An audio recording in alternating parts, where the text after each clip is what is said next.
Hey guys, welcome back to the channel. This is a story about what if Deku and his friends joined Beacon Academy Part 1. If you guys enjoy this what if and want to see Part 2, comment down below and let me know before I start. Please do support for more awesome content. And leave a like and don't forget to subscribe to my channel and also share this video with your friends and check out the description in my playlist. So let's start the video. Red and blue in the distance. A giant castle on a cliffside can be seen with multiple airships going towards it. This is Beacon Academy, the prestigious huntsman academy of the Kingdom of Vale. Walking in one of the airships are two boys looking to the academy from a distance. The first one has fair skin, spiky black hair, and round light brown eyes. He wears a sleeveless red jacket with white trailing down over the zipper with a white emblem of a 6-petal flower on the back. A black t-shirt under the jacket, blue jeans, a pair of white sneakers, a pair of fingerless gloves, and a red cap on his head. The second one then has fair skin, spiky brown hair, and sharp green eyes. A black long-sleeved polo shirt with white on the collar and the bottom hem with an oak tree emblem on the back. A plain white t-shirt, a pair of tan-colored pants, and black shoes. Man, after all those years in Sanctum, we are finally going to Beacon. Right, Blue? The first boy said. The now-named Blue just rolls his eyes and said, "You don't have to yell it out, you know." "Oh, shut up, Blue. We're going to Beacon. The school of our dreams. I'm pretty sure. I'm only here because I know you more than anyone, and I know how reckless you really are." The boys pouts from what Blue said as he just crosses his arms. The boys' attention were then drawn to the 2D animated newscast on Vale News Network playing nearby, talking about the robbery and showing a mugshot of orange-haired man with bowler hat. The robbery was led by nefarious criminal Roman Torchwick, who continues to evade authority. If you have any information on his whereabouts, please contact the Vale Police Department. Back to you, Lisa. The mugshot changes to said reporter, with a photo of animal-eared demonstrators holding signs saying "We are not animals," followed by an image of the logo of a growling red wolf's head with 3 scratch marks. Thank you, Cyril. In other news, this Satisfaunus civil rights protest turned dark when members of the White Fang disrupted the ceremony. The once peaceful organization has now disrupted. The news feed is cut off as a hologram of woman replaces it. She has very light blonde hair tied back in a bun with a curl hanging down the right side of her face. Her eyes are bright green and she wears thin ovular glasses. She has dangling teal earrings that match the hanging pendant on her collar. She wears a white long-sleeved, pleated top that has a wide keyhole neckline and gauntlet cuffs that flare in pleats at the wrist. Her lower body is covered by a black high-waisted pencil skirt with bronze buttons and black fading into brown stocking. She wears black boots with bronze heels and a cape that is purple inside and black on the outside. The cut of the cape is stylized to end in flames and arrows, with a row of diamond-shaped bronze beads on the back. Above this line of beads appears an emblem of a tiara. Hello, and welcome to Beacon. My name is Glinda Goodwitch. You are among a privileged few who have received the honor of being selected to attend this prestigious academy. Our world is experiencing an incredible time of peace, and as future huntsmen and huntresses, it is your duty to uphold it. You have demonstrated the courage needed for such a task. And now it is our turn to provide you with the knowledge and the training to protect our world. Most of the passengers let out cries of surprise, with the black-haired teen being one of them. "Oh, I can't wait for us to land," he said as he went to the side to see the lands below them. "We'll just have to wait and see," Blue said as the airship continued its way to Beacon. The ship then lands as every teenager inside went out to check the place, including the 2 boys. "Look out, Beacon, because Red of Elnyria is here," the now-named Red declared with his fists high in the air, which caused some people to look at him. Blue quickly pulled Red's ear as the eccentric teen flinched from the pain his friend was inflicting. "Don't embarrass yourself, Red. You're making yourself look like an idiot," Blue said as Red pouts and held his aching ear. Suddenly, they heard an explosion as the 2 of them looked to where the source of the explosion was. "We should go in." Blue was about to say something till he noticed Red missing. "He's gone." Blue just facepalms as he just followed the other students. Red can find the auditorium himself. He just hoped that he didn't do anything stupid along the way. Red finally reached the source of the explosion as he saw 2 girls almost covered in soot while a crater is by their feet. The first one is a fair-skinned girl with silver eyes and neck-length black hair with red tips. She wears a black long-sleeved blouse with a high collar and red trim on the sleeves, over which is a black waist cincher with red lacing up the front, and a matching skirt with red lining. She also wears a pair of thick black stockings and black combat boots with red laces, red trims around the top, and red soles. Her outfit is topped by a red hooded cloak fastened to her shoulders by cross-shaped pins. Her emblem appears as a large silver buckle on her wide black belt, which is slung around her hips on an angle. Attached to her belt are a pocket and a row of bullets. The second one is a pale-skinned young woman with pale blue eyes and long white hair that is often pulled back into an off-center ponytail or braid on the right side and pinned with a silver,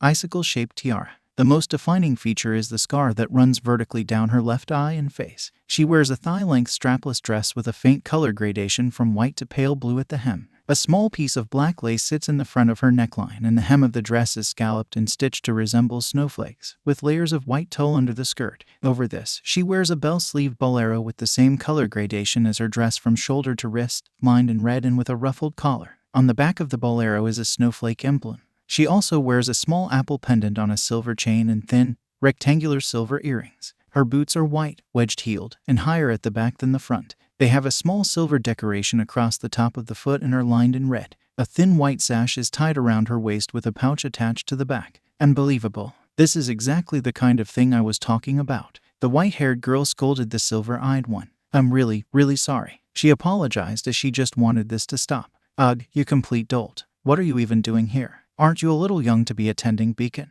Well, aye. Hey now. Red called out to them as he approached the two with the usual cheerful look on his face was replaced for a serious one. She already apologized, so can you let it go already? The girl glares at him and said, Do you even know who I even am? Do I look that I care, princess? Red snided as he was really not in the mood with this pompous girl. It's heiress, actually. The three then saw another girl joining in with a bottle on her hand. The newcomer is a fair-skinned young woman with wavy black hair and amber eyes. She wears a black, button vest with coattails and a single silver button on the front. Underneath this is a white, sleeveless, high-necked, crop undershirt and white shorts with a zipper on the front of each leg, emblazoned with the YKK logo of the real-life Japanese zipper manufacturer. She also wears black low-heeled boots and full stockings with a color gradation of black to purple at her ankles. Her emblem is visible on the outside of both thighs just below her shorts in white. On her left arm is a black detached sleeve with a silver cuff around her bicep, and black ribbons are wrapped around both forearms. A small, loose, black scarf is wrapped around her neck,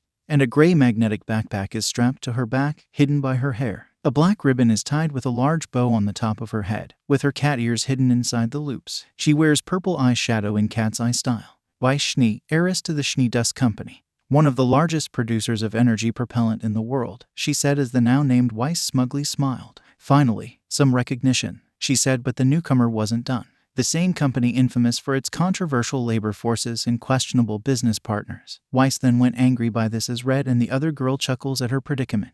Well, how dare the nerve of, ugh. The heiress gets up in front of the newcomer's face and takes the bottle from her, walking off in a huff as her helpers gather the luggage and follow. I promise I'll make this up to you. The other girl called out to the storming Weiss, still sorry about everything.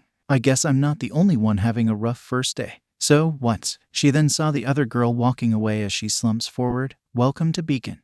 Don't worry about it, Red said as the two then saw a tall young man coming towards them. He has fair skin, blonde hair and dark blue eyes. He is quite toned, having strong muscles in his arms, shoulders, and upper chest. He wears a black short-sleeved hoodie with detached reddish-orange sleeves and a dark brown image of the bunny rabbit Pumpkin Pete trimmed in white with cute black round eyes. Covering his hoodie and hiding the Pumpkin Pete symbol is a white diamond-shaped chest plate cut off above his lower abdomen, and placed over his shoulders are a pair of white spalders with rebraces set under them. Below, he wears blue jeans with a white patch placed on the left knee and black sneakers which have left and right written in black on the respective shoe soles, and elbow guards with cords strung through them, and he wears black high tops. He has two belts crisscrossing his waist, both different shades of brown, with a pair of small pouches on them. He wears brown wrist-length gloves with exposed fingertips and small metal plates over the back. A sword is strapped to his left hip. Hey, you guys need any help? The blonde asked. Not really, but hey, all three of us are going to the auditorium, right?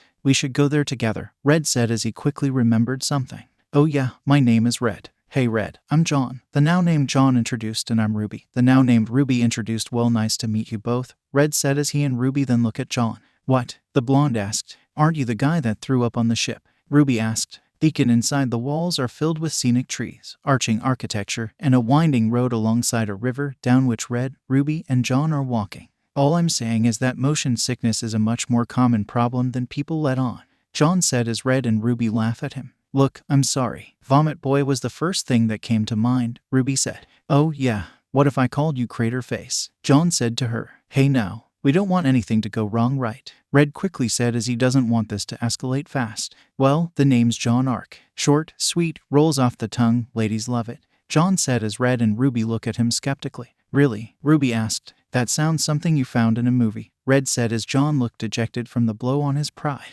Never mind. Ruby giggles before a short awkward silence dawns on them. So, I got this thing. She then brought out something behind her to reveal a giant scythe before she stabs it on the ground. Sweet, Red said as he admires the coloring of it. Whoa, is that a scythe? John asked in shock. It's also a customizable high-impact sniper rifle, Ruby boasted as she watched the other two's reactions. But what?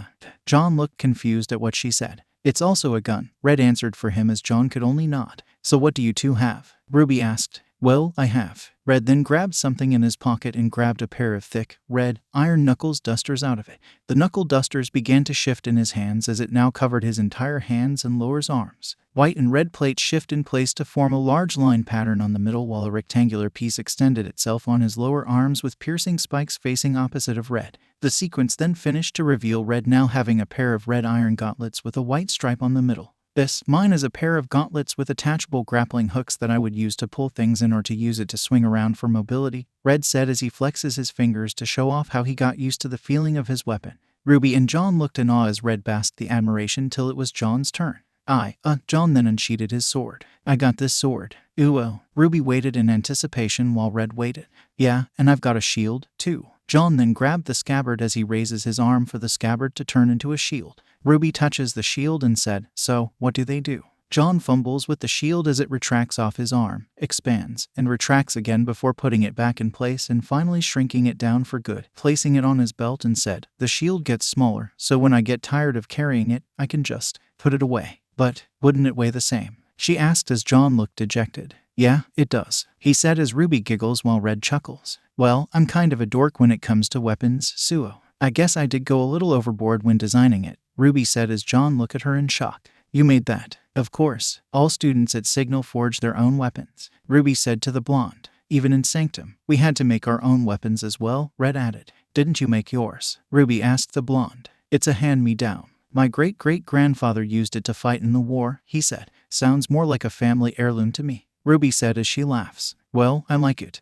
Not many people have an appreciation for the classics these days. John sheatheded his blade and mumbled, Yeah, the classics. Don't even feel bad about it. My mom still has her great-grandmother's staff with her. She always says that the simplest weapons are the most versatile, Red said as John felt a little better. The three then continued moving so they could reach the auditorium. So why were you there in the courtyard anyway? Ruby asked John. Well, I was just walking by till Red came along, John said as he walks by with her while Red was on the other side of Ruby. If something did happen, I would just come and help. My mom did says, strangers are just friends you haven't met yet. You're right about that, Red said in agreement as Ruby looked around. Hey, where are we going? She asked. Oh, I don't know. I was following you, John said as the two then looked at Red. Don't look at me. I am clueless as you are, he said to them. Why, you think there might be a directory, maybe a food court, some sort of recognizable landmark.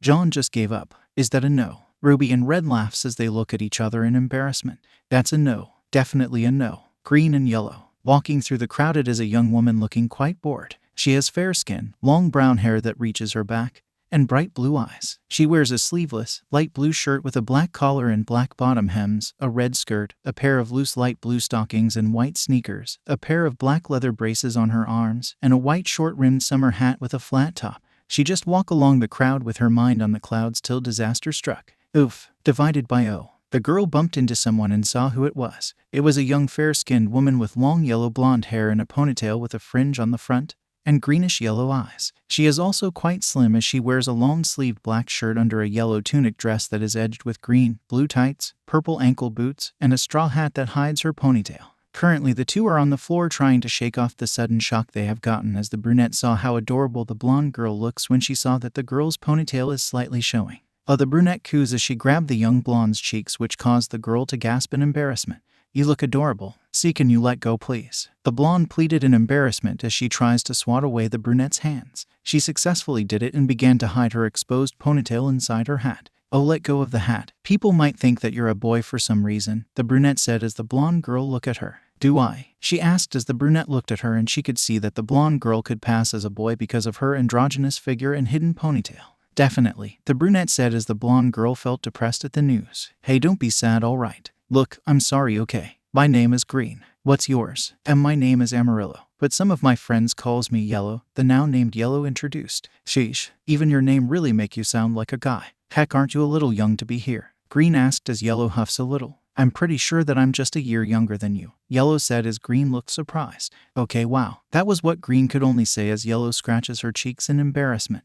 Yeah, the only thing that I think that even allowed me to attend here this young is because I live here, Yellow explained as Green looked rather curious. Really now? Yeah, you. The two then turned to the source of the voice and saw 5 people a little further away from them. Red, Ruby, and John now entered the auditorium, filled to the brim with people. Ruby looks over when she hears someone calling out to her. Ruby, over here. I saved you a spot. It was a young woman waving at her. She has fair skin, lilac eyes, and bright golden hair that fades to pale gold at the tips with a cowlick sticking out at the top. She wears a tan jacket that bears her midriff, with golden brown piping and short, puffy sleeves with black cuffs that feature 2 gold buttons. Underneath this, she wears a low-cut yellow crop top with her emblem on the left breast in black. She also wears a brown belt covered by a pleated brown piece of material reaching from hip to hip around the back of her waist, with her emblem emblazoned on the rightmost pleat in gold. Underneath this is a long, white, asymmetrical piece of material reaching to her knee on the right side, as well as a pair of tight black spandex compression shorts that reach her upper thighs. She wears a pair of brown,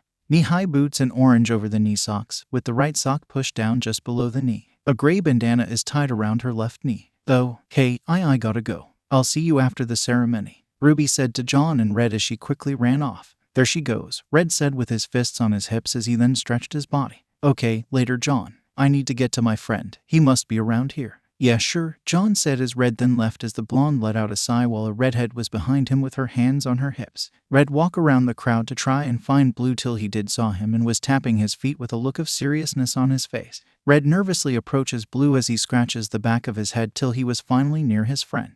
You already have someone get mad at you, didn't you? Blue stated as Red winces a bit. Hey, it's not my fault. She was talking down on my new friend and I knew friends. I hope they aren't gonna turn out like our junior because of you. Hey, leave Gold out of this. He's always been like that, so don't blame me. And please stopping cutting me in, Red said in annoyance as Blue just did a zipping gesture with his mouth. Okay here. When I saw her being berated for something and wanted to apologize, but the other girl wouldn't listen, so I quickly cut in when it was getting out of hand. As he spoke, he then saw Ruby and the blonde over there in the distance.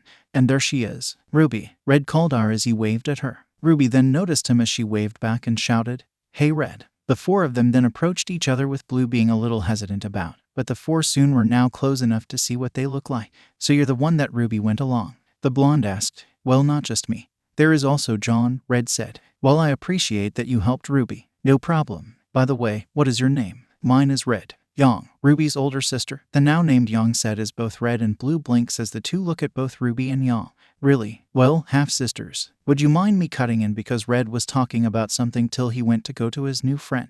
Blue asked Red as the red-capped boy now remembered his talk with him. What is it about? Is it about Ruby having a meltdown? Yang asked. I already told you. I literally exploded a hole in front of the school. And there was some fire. And I think some ice. Ruby said till she drawled to remember the rest. Yang smiled broadly and said, Are you just being sarcastic? Not really. There was this snobby princess, Red said as he and the rest didn't notice that Weiss was nearby. Like seriously. Ruby just tripped on her luggage and she began yell at her. I could presume that the main cause of it was fire dust due to the crater, but Ruby just wanted to apologize. Yeah, Ruby said in agreement. Ew. Weiss then shouted at them, which caught Ruby and Red off guard as the silver-eyed girl quickly jumped into her sister's arms. Oh God, it's happening again. Ruby cried out as she really don't like being scolded. You're lucky we weren't blown off the side of the cliff. Weiss yelled. Oh my God, you really exploded, Young said with a deadpan look. Oh come on, Ruby already apologized to you. What else do you want? Red questioned the heiress till Weiss holds up a pair of pamphlets titled Dust for Dummies and Other Inadequate Individuals to him and Ruby. Woman, I'm not stupid.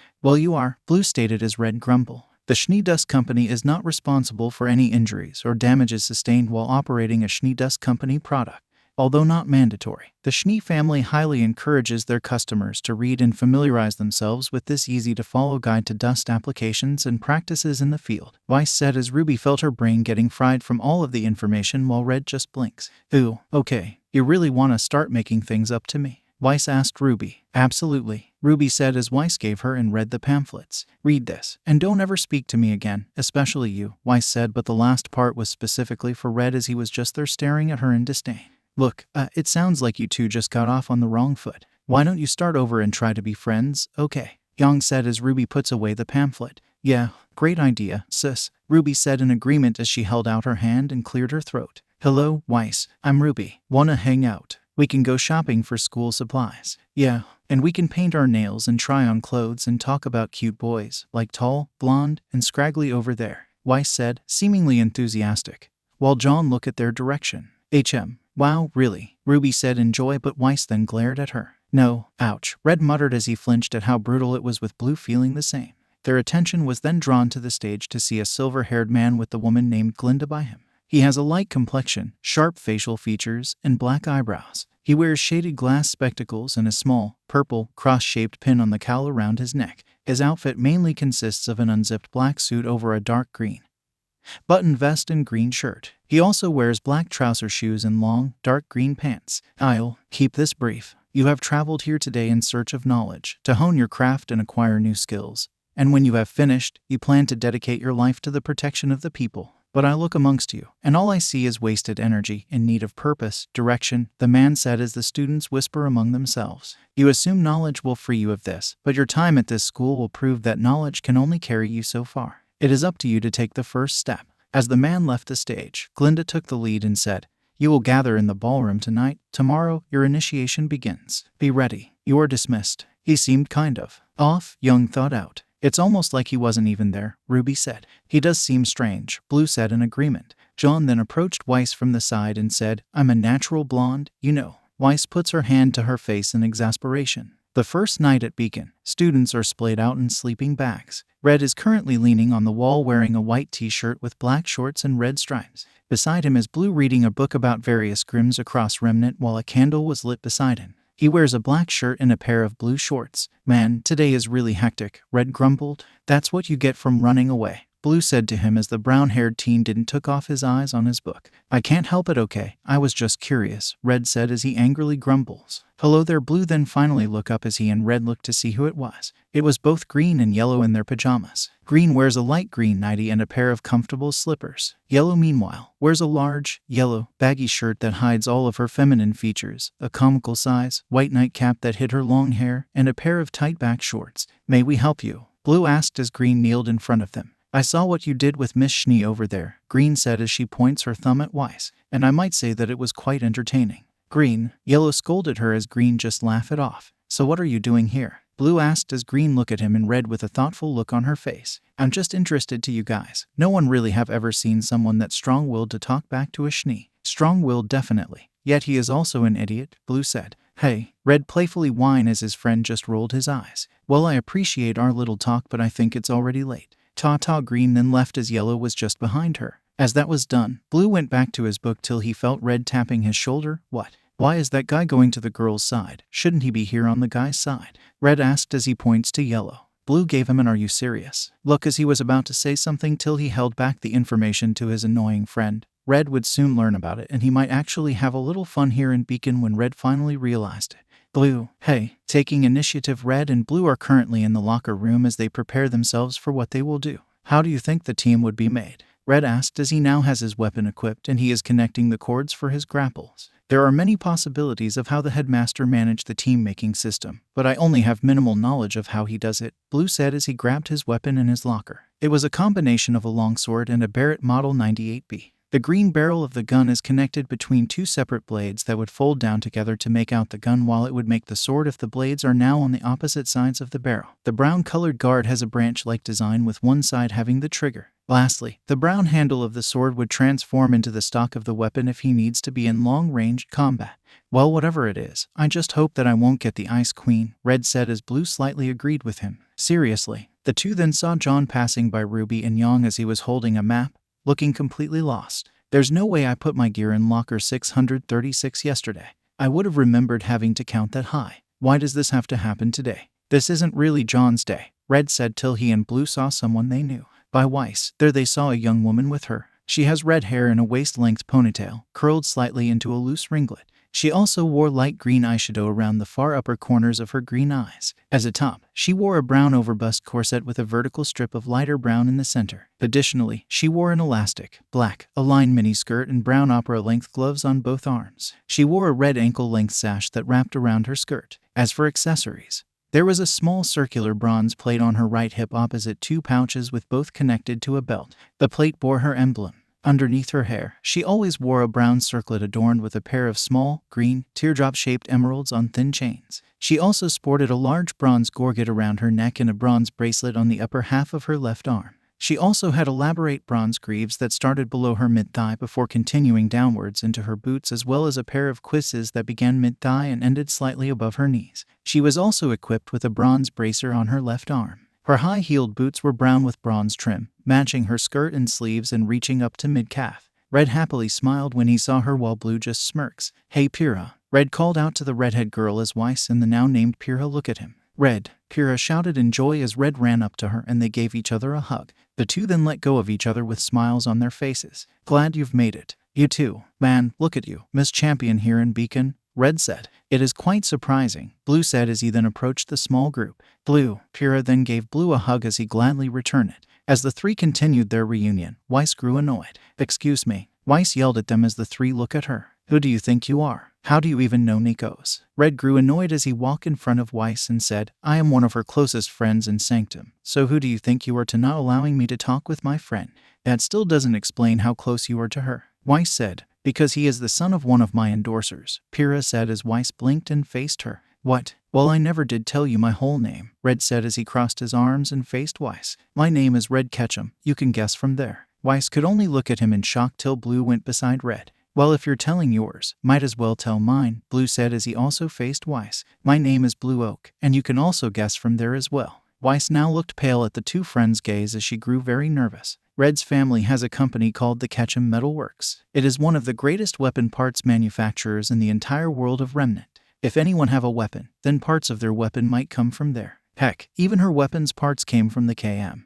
Now she just badmouthed what could be her future business partner. Not only that, Red's friend is the relative of the greatest mind in Mistral. He is an important person from Mistral that studied how each Grimm move, fight, and behave. He had recorded almost 80% of all Grimm species with assistance of huntsmen that would gladly help with his research. Well, oh dear God, what do I do? What do I do? What do I do? Think 𝐻𝐻𝑖𝐳. Think, how can I fix this? Oh God, he looked really mad at me. Think, I need a distraction. Hey guys, John then approached the group with a smile. Thank you. Hey John, Red greeted as the blonde joined them. He then faced 𝗵𝗃𝗲 and stood beside her. Say hello to my friend 𝗵𝗃𝗲. She's a classmate of mine in Sanctum. Hello. Well, nice to meet you too, John said as he then looked to the rest of the group. So do you know how teams work? Well, I'm pretty sure that it's not preemptively picking one before initiation even starts, Blue said as he looked at 𝐻𝐻𝑖𝐳 as she avoided his gaze to not get suspected.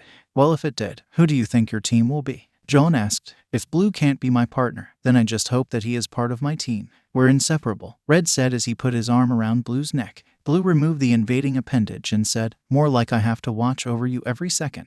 Good thing that 𝗵𝗃𝗲 is here. She might actually help with your recklessness. I'm not that bad, Red said in annoyance. Yes, you are. Both Blue and 𝗵𝗃𝗲 said as the cap-wearing teen just grumbles. The two know him enough that he would cause trouble when their back is turned. Okay, I guess I could go with 𝐻𝐻𝑖𝐳 or 𝗵𝗃𝗲, John said as 𝗻𝐻𝑻 looked at him in annoyance. Like I would ever be part of your team, 𝗻𝐻𝑚 bluntly said as John felt his pride getting blown over by how hurtful it was. Would all first-year students please report to Beacon Cliff for initiation? Again, all first-year students report to Beacon Cliff immediately. Every student in the locker room heard the announcement of Glinda Goodwitch in the intercoms. Well, you heard her, Red said as he looked at the depressed blonde. Come on, John, turn that frown upside down. We are taking another step to being a huntsman. Red then marched ahead as Blue rolled his eyes and 𝗵𝗃𝗲 letting out a giggle before the two followed him. Hey, wait for me, 𝐻𝐻𝑖𝐳 called out to them as she tries to keep up with John just lagging behind. Let's go Yellow. Green then entered the scene as she drags a screaming Yellow in the air while carrying a large object covered in cloth. Green, come on Ruby, we can't get left behind. Yang also entered the scene with her little sister trying to keep with the rest. While the rest of the students went to their destination, some are not ready to what's coming next. On the Beacon Cliff, overlooking a forest, where several students, some old, some new, and some unseen, are standing on silver tiles in front of the silver-haired man and Glinda with her tablet. For years, you have trained to become warriors, and today, your abilities will be evaluated in the Emerald Forest, the man said to every student.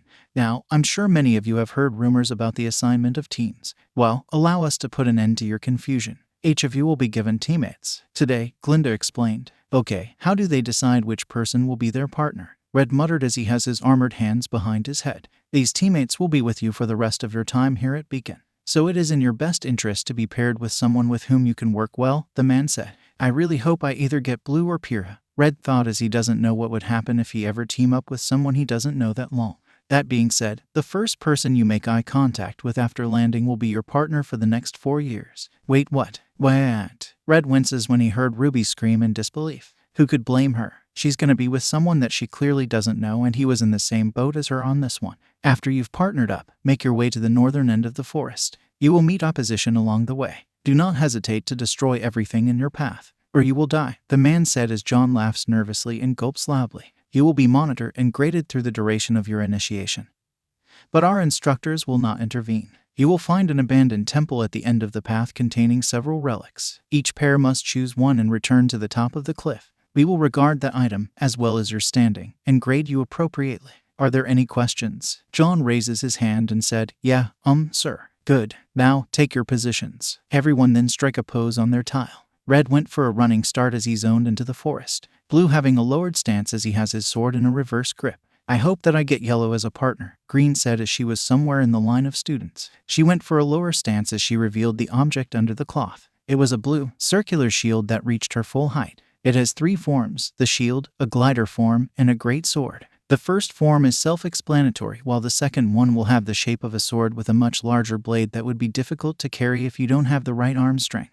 Elsewhere, Yellow waited in anticipation as she relaxes her body while having a simple, yellow, metallic fishing rod on her hands. Then one by one, the tile below them flung them into the air as they headed towards the forest. When Red was flunged, he kept his body straight and his fists forward like a human missile, followed by Blue getting flunged a meter away from him. Strategy YY. A screaming John passed him as he blinks in confusion, but quickly focus in the task in hand. Find a partner, form a team, and be the greatest huntsman ever. He then crashes on the ground below as he quickly rolled to minimize the damage and stopped as he kneels on the ground with one of his hands on the ground. Let's do this, he muttered in excitement as he dashes into the forest. On the cliff, the silver-haired man and Glinda watches the students on a tablet. Sir, I know how you feel, Glinda, the man said as they watch as Yellow on the tablet. I just hope Yellow would be okay, 𝗂𝐴𝐵, she said in worry. Well, you're like a mother to her, especially after you found her in this very forest, the now named 𝗂𝐵 said as he kept his gaze on the tablet. But I don't think we have to worry. Why is that? She will have a team to protect her. 2 pairs. The bright green foliage of the emerald forest can be seen when a black bird is flying slowly and magnificently, right up to the moment it gives a final shriek and Ruby crashes through it in a burst of feathers as she plummets downward.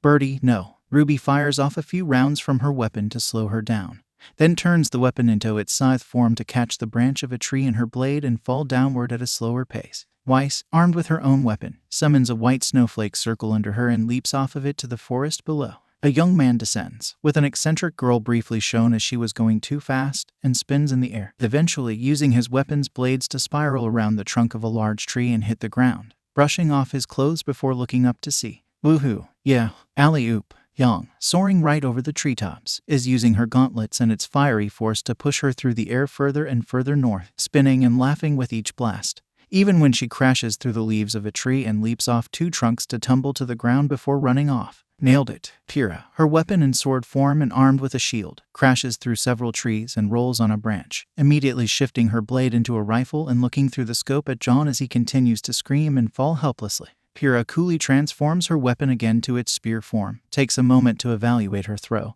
and rockets the javelin deep into the forest until a thunk is heard. Thank you, John called out in appreciation. I'm sorry, 𝗃𝗲 called out to him with a wave. In the air, Green soars through the air despite the giant weight on her back before deploying the shield's glider form as she slowly descends to the ground. Now it's just smooth sailing, Green said till a bird crashed to her face and she screams.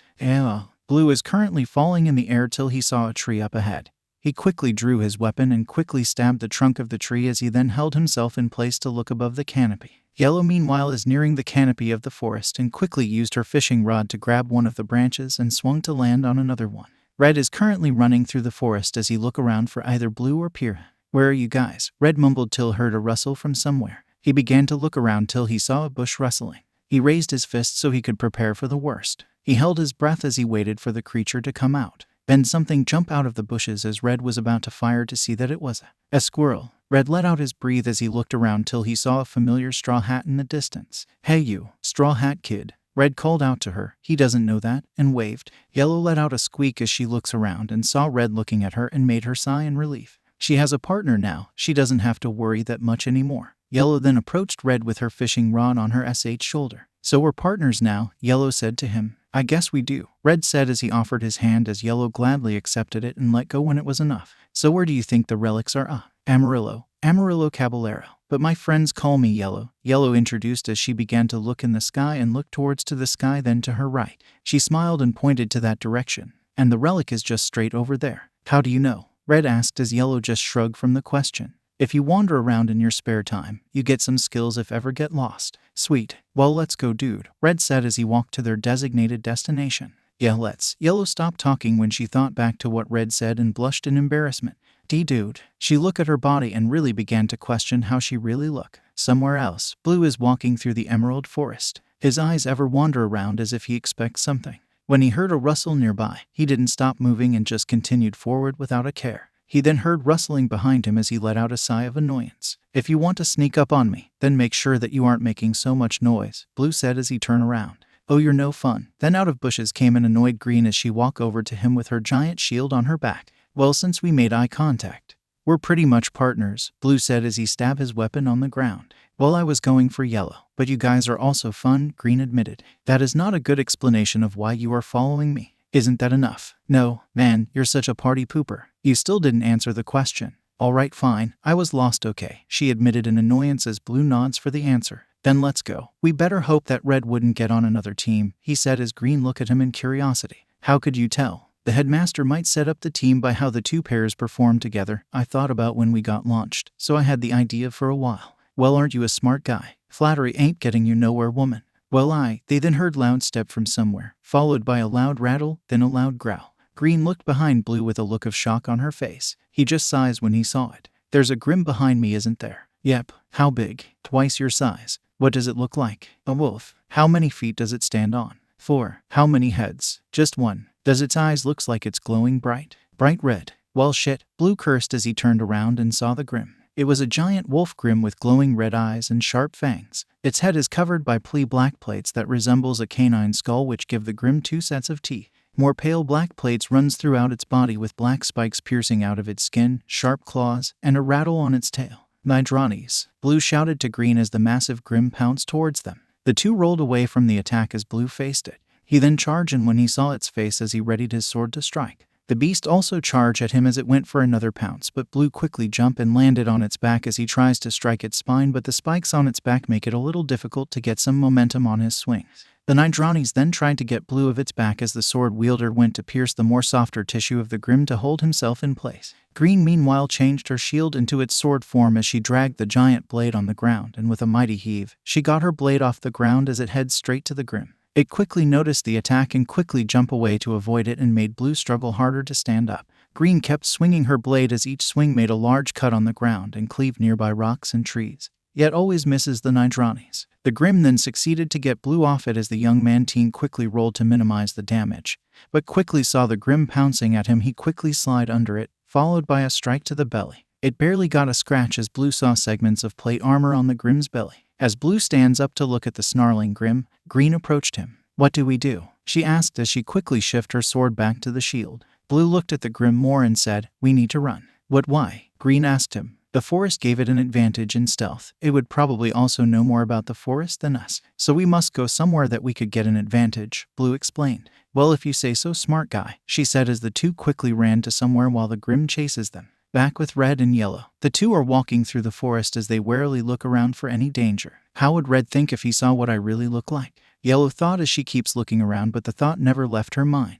She looked at her assets and couldn't help but groan. Why can't I have something more my age? I already saw Green, but the others are just in another level. At least there is someone I could relate to. I think it was that white-haired girl. Hey Yellow, what are you thinking about? Red asked as Yellow looked embarrassed because of her spacing out. Just thinking of something, she said as Red scratches the back of his head. What is it? He asked. Well, she needs to think of something. What would he think? Would he freak out, accept it, or make him look at her in a different view? All three are so embarrassing that she doesn't know what to do. Ruby. They quickly look up to see a large corvid Grimm and saw both Ruby and Weiss hanging on one of its talons. What are they doing on a Nevermore? Yellow thought out. The hell if I know. But they are heading to the same direction, Red said as he watched the Grimm flying away with both Ruby and Weiss. We should follow them. We might find the relic and save them. Well, that's a good idea, Yellow commented as Red puffed his chest, but he must focus on the task in hand. The two then gave chase as they kept their gaze on the flying Grimm. Show your worth currently. 𝗂𝐵 watches the students on his scroll at the beacon cliff overlooking the emerald forest when Glinda walked up towards him with her tablet.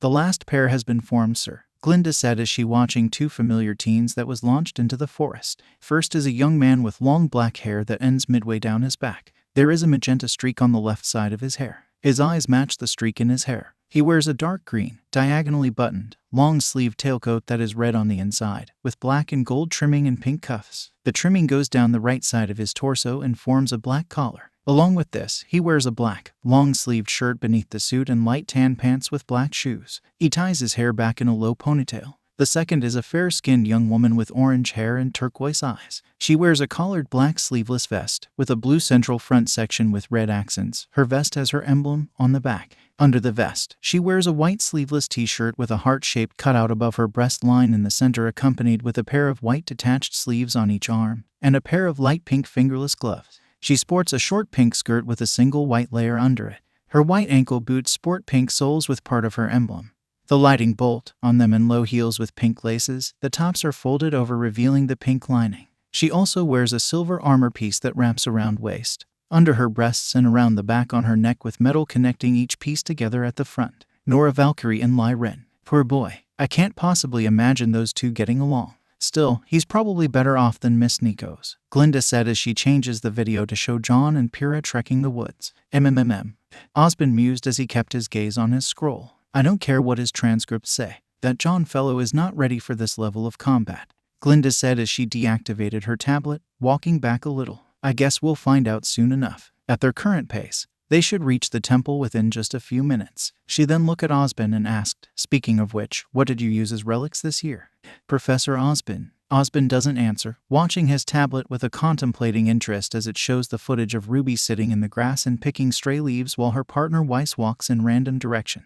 He then switched the video to watch Red and Yellow carefully trek the woods. How long do you think we are getting to the temple? Red asked Yellow. I think we are getting close. I kinda went up the trees to scout ahead and I saw the temple from there, Yellow said as she points her finger upwards. Okay, so how long have you do stuff like this? He asked as Yellow looked at him. What do you mean? The things you were doing before, how long have you done it? Well, I really don't want to stay in the same place all the time. So I started hiking when I was 8, but I wasn't allowed to go any further than my home. Because of that, I would always go to the city and took fishing as a hobby. Cool. Got any good catch? Well, there was that marlin once. The two then arrived to a clearing and saw a ruined, circular temple. Inside it are several black and gold objects. Also inside it is Yang and the black-haired girl that he met after his arrival in Beacon. Hey Yang, Red called out to the taller blonde as she and the other girl saw him. Yang waved at him and shouted, Hey Red. Red and Yellow then approached the two as they then saw the relics. Chess pieces, Red said in confusion as he grabbed a gold bishop piece while Yellow grabbed another golden bishop.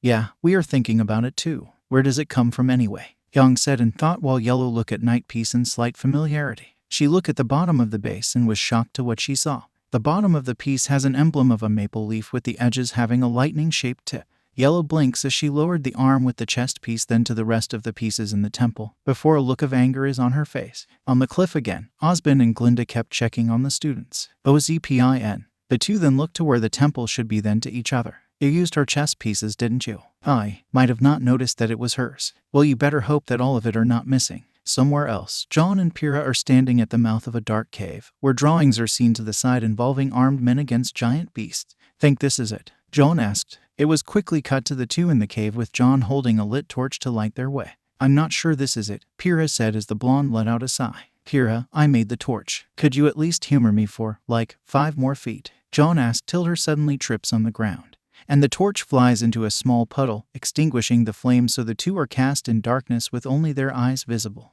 Do you feel that? Pyrrha asked as John get up, grumbling, soul-crushing regret. No, it's warm. Back at the temple, the three watch as Yellow slowly calmed down so Yang and the other girl quickly choose their relics. So what's your name? Red asked the black-haired girl as she looked at him. Why do you want to know? She asked. Nothing much, I just want to know, Red said as the girl looked at him for a while till she responds. Blake Belladonna. Well, hello to you too, Blake. Mine is Red. The 4 new acquaintances then left the temple. That wasn't too hard, Yang said with a smile. Well, it's not like this place is very difficult to find, Blake said, especially with this guy over here. Red said as he points at Yellow and was oblivious of her blushing face. Blake was about to say something till Yang elbowed her since she has a look of amusement on her face. The bow-wearing girl just rolled her eyes and also gained a look of amusement. John and Pyrrha continue onward through the cave until they see a large glowing point of gold right in front of them, illuminating John's excited features. That's the relic, John said as he slowly reaches out to grab it, but it moves away from his swipe. Hey, bad relic. He tries to get it again, then jumps forward and hangs onto it as the object raises him above the ground.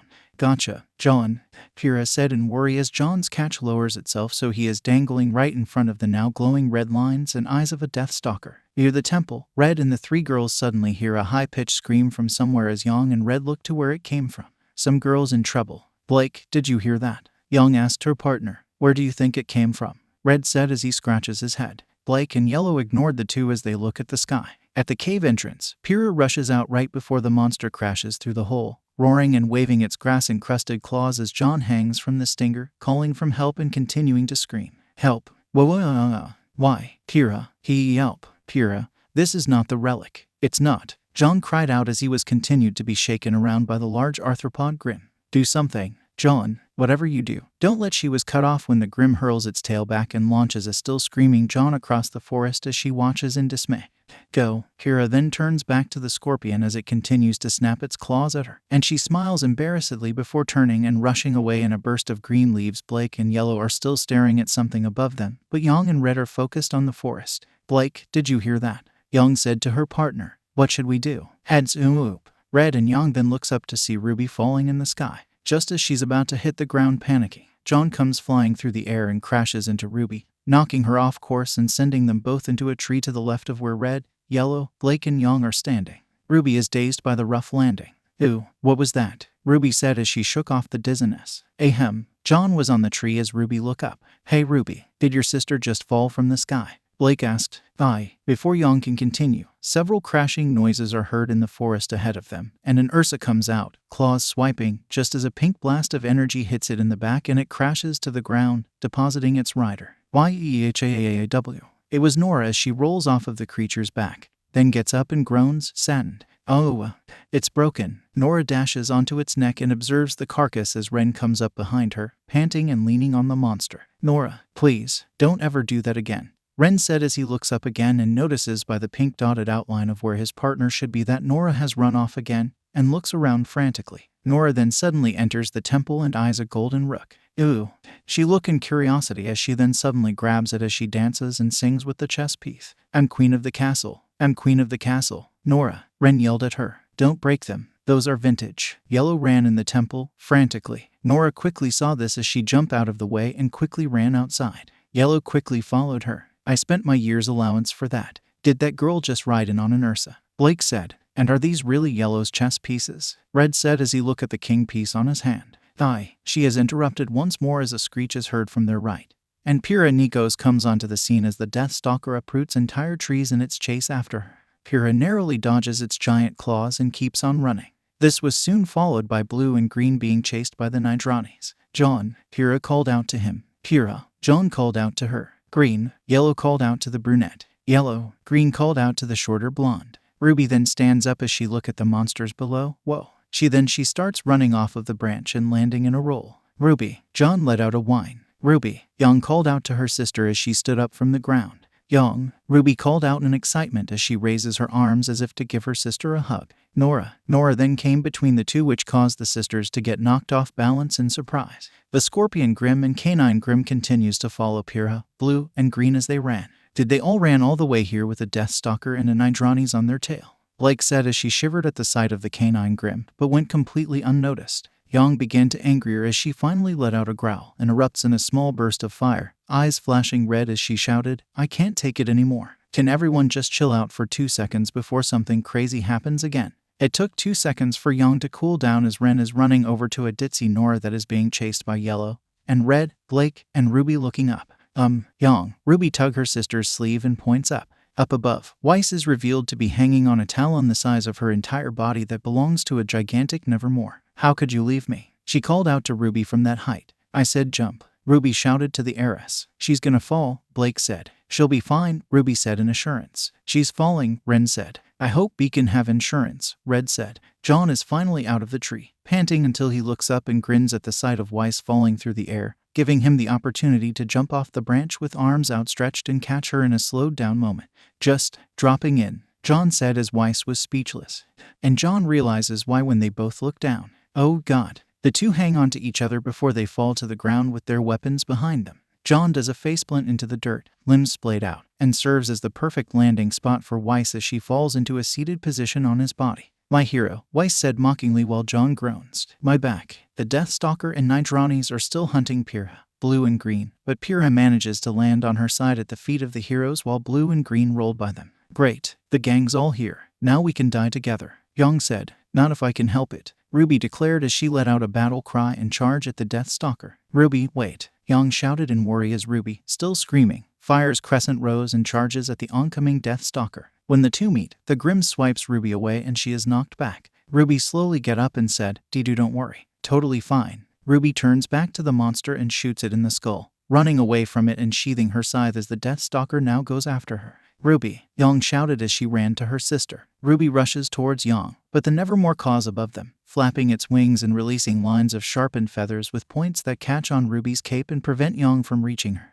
Ruby, get out of there. Ruby struggles to escape with her cape. I'm trying. The Deathstalker approaches, raising its golden stinger above a scared Ruby and heading down on the helpless girl while 𝗓𝗏𝗏𝗏s waited. Ruby. Two blurs then pass Young as Ruby was about to get pierced by the Grim's stinger and closed her eyes. Before anyone could know it, the stinger was frozen in place and the Deathstalker was soon hit hard and was sent to the 𝗓𝗏𝗏𝗏s. You are so childish. It was soon revealed that it was Weiss and Red that saved Ruby, and Weiss was the one who spoke. Ruby then opened her eyes to look at her savior. Weiss, Red, and dim-witted, and hyperactive.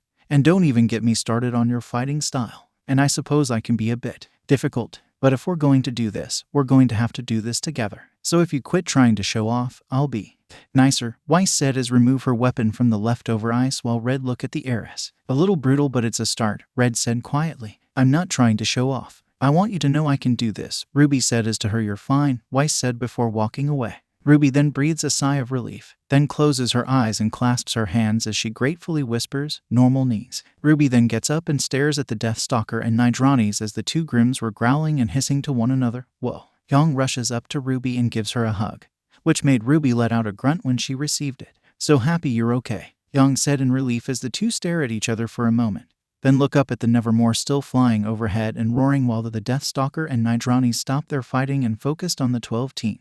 Guys, the giant bird circling back, the scorpion and dog might not leave us alone. What are we gonna do? John asked. Look, there's no sense in dilly-dallying. Our objective is right in front of us, Weiss said as the others look inside the temple to see the rest of the relics, Yellow's chess pieces.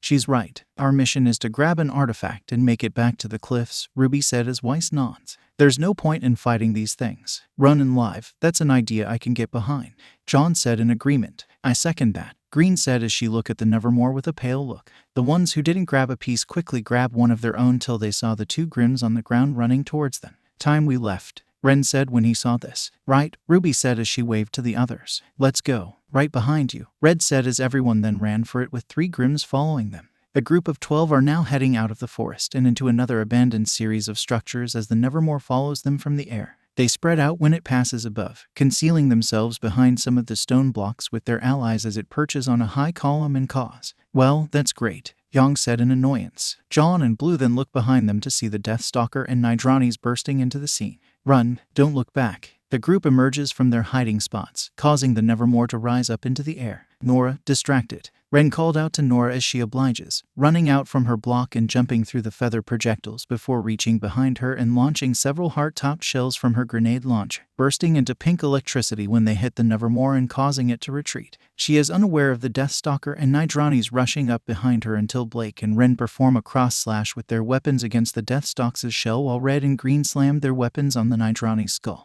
Weiss lands next to Nora so she can create a jumping platform beneath them and leap to safety while Blake, Ren, Green and Red are now being chased. Go, go, 𝗃𝗲 called out to them as she stops running beside John and gets out Milo, firing red shots alongside Ren's green blasts for a second until the Deathstalker reaches them and tries to swipe, prompting the group to run again. The 12 race over the ancient stone bridge,